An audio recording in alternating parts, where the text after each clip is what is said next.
Assassin's Creed Origins is a game of stories. Stories you will uncover in the depths of sandy tombs on fading parchment. Stories straight from the mouths of ancient Egyptians feeling cursed by their vengeful gods. And then bigger, infinitely sillier stories that you'll remember on the way to real work the next day.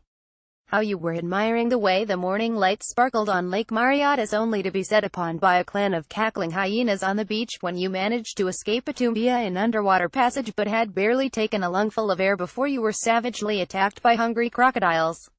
Or, potentially, the time you meant to switch to your sleep darts while hidden in a haycart but ended up popping up in the middle aiming your bow like a neon-covered target and having firebombs lobbed expertly at you by high-level guards. Yes, it was a raging inferno in seconds, and no, I didn't last long. I have a lot of stories, and while Anubis greets me at the end of some of them, others see Bayek and I riding into golden-hued sunsets of ancient Egypt to create more ridiculous adventures where hungry vultures circle, and cruel, masked gladiators race across the desert sands in chariot pursuit. Assassin's Creed Origins might celebrate a whole decade of the franchise. Insert joke about feeling old here, but a year off for the series means that this leap of faith into the Animus might just be the spinning 360 degrees pinnacle of the series so far. You're no stranger to sneaking around with your hood up, but the Creed has never felt anything like this. The forging of the Brotherhood means a violent redefining of what makes an Assassin's Creed game, and while you're always going to know what you're playing, the experience in store finally feels truly fresh. The combat system of yore has thankfully been buried alive in the desert, queuing patiently for its trip to the afterlife. Tailing missions have died quietly without a fuss, and a map of pointless collectibles has had a rock tied to it and been sunk in the Nile without ceremony. What's left is a slimmer, leaner Creed. No irritating bells and whistles, just the whole of ancient Egypt as a richly woven tapestry of murderous RPG. Oh, and it's huge. Feel right at 2 while Creed maps have seemed overwhelming before, they've got nothing on Egypt. Hit the map and you'll have to zoom out for 4 seconds longer than usual, and that's before panning across endless different regions, each with their own distinct feel. This isn't just a world of deserts, pyramids and palm trees. The impressive story campaign guides you through beautiful lush farmland, craggy mountains and Greek cities before leaving you to unwrap the rest of the world like a giant living hidden blade-wearing Christmas present.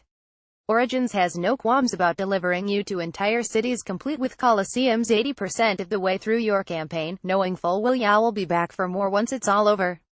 The sense of scale only escalates, and playing on Xbox One X, the visuals are nothing short of spectacular whether you're watching the morning sunrise over seas of sand, or hurtling over the red rooftops of Alexandria, realizing that the tiles underfoot sound just like Assassin's Creed 2's Florence.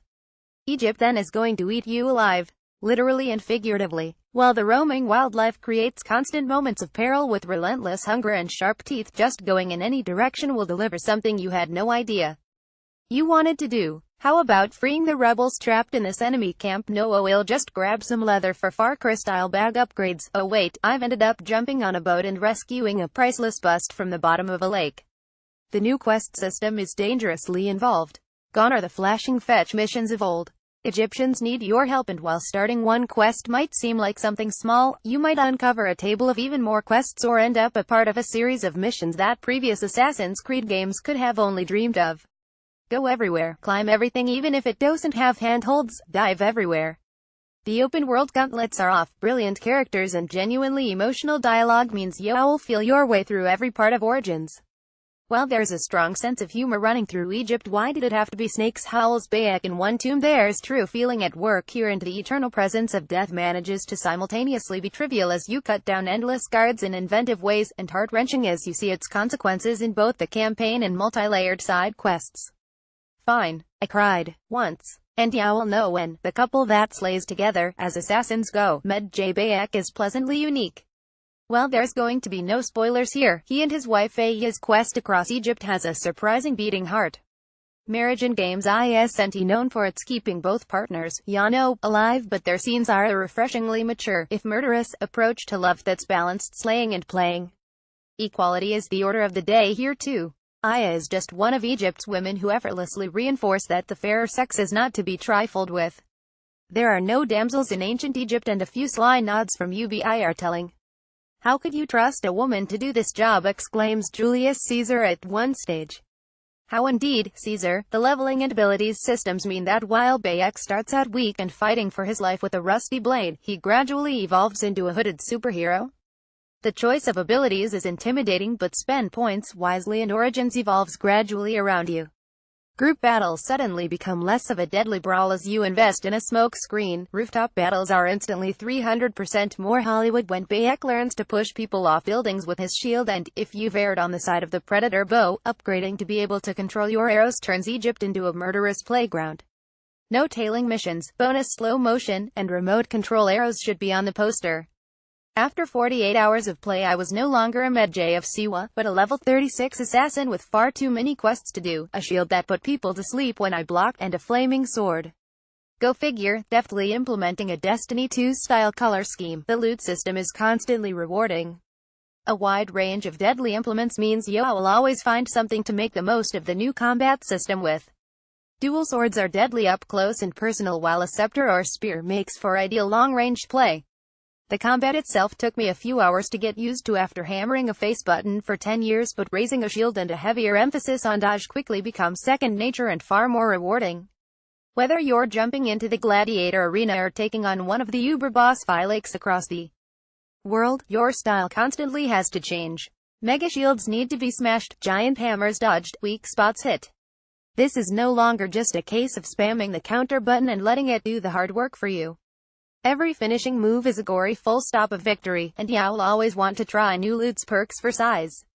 Poison on hit, I don't mind if I do, picture perfect, and then there are the tombs, the moments of history hidden under the sands, the secret passageways with sand running from the ceiling and scarabs scuttling over hidden entrances. With Sarah Schachner's atmospheric score whispering in your ears, exploring the mystical realms of Origins is everything you wanted from an ancient Egyptian assassin's puzzles, buried treasure, rooms full of mummified cats, it's all here if you go looking. Whenever Origins is getting too pretty to cope, all you need to do is tap both analog sticks and you will be in Instagram heaven, and looking is the order of the day. Origins craves you to take in its views. While some areas will require you to hunt down hidden treasure, others will only ask you to find a place to rest where you can sit down and take in the view. Away from the killing, away from the endless fire from shattered oil jars, Assassin's Creed Origins is the most beautiful game in a series of beautiful games. Riding through fields only for clusters of flamingos to rise into the skies in bursts of color, or waiting on a bobbing felucca for the sun to rise, it demands your eyeballs. Photo mode will be your new addiction then. Whenever Origins is getting too pretty to cope, all you need to do is tap both analog sticks and you will be in Instagram heaven. Filters and an impressively untethered camera means you will be freezing Bayek halfway through every leap of faith or pyramid slide just to capture that perfect moment. You can even admire everyone else's handiwork on your map and heart at Instagram style as they appear across the world, and the modern day, no spoilers here, but it's very much there but easily dismissed if all you want is the delights of history. For lore fans though, this is a step in the right direction. For a streamlined story to come into computer files is worth draining for info. Adding yet another layer to an already impressive world, this is the most cohesive Assassin's experience yet. And does it explain everything for 10 years of the Creed? Of course it does. Everything gets an origin story. Feathers, missing fingers, hidden blades, the Creed itself, and even that logo.